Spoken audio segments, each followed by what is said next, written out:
olelê, olelê, olelê, motibacaxi. Olelê, olelê, olelê, motibacaxi. Essa é uma música da República Democrática do Congo e ela é a introdução da nossa história, o Quilombo das 12 Marias. Havia uma fazenda com muitas pessoas escravizadas e dentro da casa sempre trabalhavam 12 mulheres. Um dia o senhor saiu e começou a gritar: Maria, Maria! E a moça não atendeu. Depois ela percebeu e veio correndo e ele disse: por que não me atendeu de pronto? E ela disse: desculpe, meu senhor, mas o meu nome não é Maria. Ele, bravo, porque não podia se ficar contrafeito, disse: a partir de hoje, todas as mulheres que trabalham na casa se chamam Maria. A mais velha, que trabalhava lá, que realmente chamava Maria, e deve ser por isso que o senhor só lembrava o nome dela, ficou muito triste saber que as suas amigas teriam que ser chamadas pelo mesmo nome.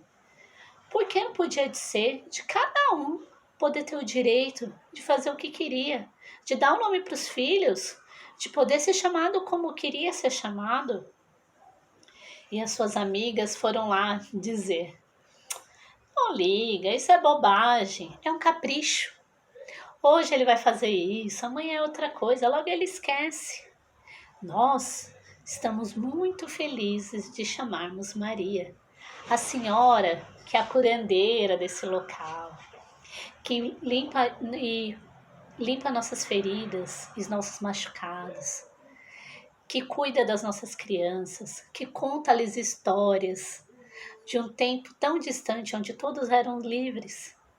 É uma homenagem ter o seu nome chamado por nós, ser chamada pelo seu nome. E assim, mesmo assim, ela não ficou feliz. Ficou tão triste que um dia estava doente. Perto da sua morte, a sua filha, que também trabalhava na casa, por isso agora também era chamada de Maria, teve uma linda menina. O senhor soube e de lá de dentro disse: vai chamar Maria também, porque quando crescer já vai trabalhar na casa. A avó ficou tão triste de saber disso, que nos seus últimos momentos chama a filha, diz as últimas palavras em seu ouvido e parte para Uluru. E aí a vida continua e passa-se um tempo e nasce outra menina. Perguntam para o senhor: senhor, como vai chamar essa menina? Também vai chamar Maria, porque aí eu já vou fazendo todas as meninas que vão trabalhar na minha casa quando crescer. E uma coisa muito estranha aconteceu. A Maria mais velha estava levando um balde d'água 2 dias depois desse nascimento e caiu no chão. Tentaram acordá-la, mas não veio jeito. Ela realmente tinha morrido. Todos ficaram tão tristes, mas a vida tinha que seguir. E assim o seguiu. E foi acontecendo algo estranho.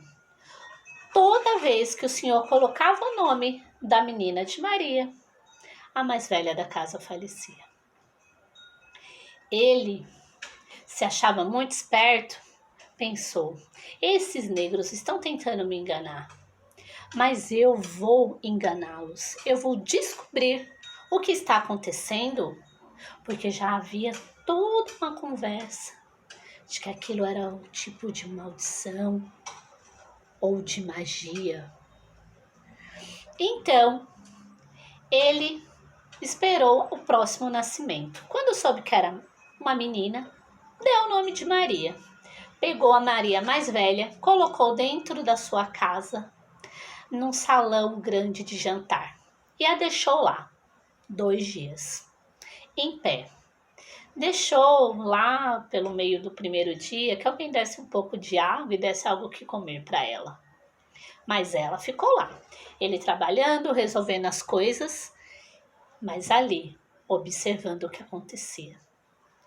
No final do segundo dia, Maria já estava cansada de ficar em pé e perguntou se não podia cochilar um pouquinho, deitar ali no chão mesmo. E ele disse: só um pouco, hein? E assim ela deitou e não acordou mais. Quando ele percebeu que novamente tinha acontecido isso e agora na sua frente, ele ficou muito bravo. Foi lá fora e gritou para que todos ouvissem: ela não será enterrada enquanto vocês não me contarem o que está acontecendo. Mas o que dizer? Ninguém sabia o que acontecia. Então, a Maria, filha daquela Maria curandeira, foi lá conversar com o padre. Disse que ele, com toda aquela sua autoridade e inteligência, seria o único capaz de explicar para o Senhor o que acontecia e fazer ele deixar enterrar a sua mais velha. E assim o padre foi todo cheio de si, mesmo sabendo dentro que não tinha a menor ideia do que ia dizer. Chegou, ouviu as lamentações do Senhor, toda aquela história, ficou ali pensando e disse: já sei, olha que bênção, o Senhor nunca vai ter que se preocupar com mulheres mais velhas dentro da sua casa. Olha que beleza. Elas vão ficando fracas, elas não conseguem trabalhar direito, e o Senhor ia ter que alimentá-las até morrerem. Então, se elas partem, cada vez que nasce uma nova, melhor para o Senhor. Sempre vai ter gente nova trabalhando. Isso é bom para o Senhor, isso é bom para a fazenda, isso é bom para todos nós. Nunca há de faltar alguém trabalhando na sua casa. E ele ficou todo cheio e feliz. Agora tinha uma resposta. Sabia que não estava fazendo nada de errado. Deixou que a enterrasse. E assim o tempo foi passando. Quando ele colocava o nome de Maria, a mais velha da casa falecia. Quando ele colocava o nome de qualquer outro, ou mesmo nascesse um menino, nada acontecia. E os anos foram se passando. Chegou um momento em que os escravos foram libertos. As pessoas escravizadas foram libertas e o senhorzinho já era um idoso. E os seus filhos disseram: vem pra cidade, pai, larga tudo isso aí, vende a qualquer preço. Agora eles não valem mais nada mesmo. E ele, ainda querendo render com aquilo, tentou vender a fazenda. Mas ninguém quis comprar. Todos pensavam que ali tinha alguma coisa estranha. E quem que ia comprar se isso começasse a piorar lá na frente? Não. Então, ele, contrafeito, foi embora e deixou a fazenda para eles. E assim, a vida prosseguiu. Uma das mais velhas, que ainda chamava Maria, agora de nascença, faleceu. E a sua filha ficou muito, muito triste. Ela teve uma menina e chegou na curandeira e disse: o que eu devo fazer? Se eu der o nome dela de Maria e outra mais velha falecer, mas eu queria homenagear minha mãe. E agora, o que eu faço? Então, a curandeira disse: à noite, todos se reúnam em volta da fogueira, porque eu vou falar com todos. E assim o fez. Ela chegou e disse qual era o propósito da reunião e qual tinha sido o questionamento. E ela resolveu, pediu para que todos sentassem, que ela ia contar uma história. Contou que a Maria mais velha, a primeira, a grande homenageada, tinha deixado um elixir para sua filha e a sua receita, que quem o tomasse em 2 dias ia ficar com aquele aspecto cadavérico. E como os médicos não examinavam as pessoas escravizadas, ninguém ia olhar que o pulso estava lá, mas bem baixinho. Então, elas pegavam e enterravam a Maria em cova rasa, porque não se enterrava em cova muito profunda mesmo. E mais, quando fosse mais à noite que essa pessoa acordasse, ela retirava a terra, dava suprimentos e essa pessoa partia. O capataz não ia atrás, porque não haveria por que ir, porque não era uma fuga, não foi se comunicada numa fuga. Então essas Marias estavam em algum lugar aí livres. Foi aquele baque. Todo mundo começou a conversar ao mesmo tempo. E aí, então ficou decidido que metade acreditava e metade não acreditava. Que isso realmente era uma mágica dos deuses. Que isso libertava as mais velhas desse momento. E que não tinha nada a ver com a história da curandeira. Mas a mãe disse que acreditava. Sim. E deu o nome para sua filha de Maria. Não aconteceu nada com nenhuma das mais velhas. E sempre tinha 12 Marias naquele local, que depois foi chamado de Quilombo das 12 Marias.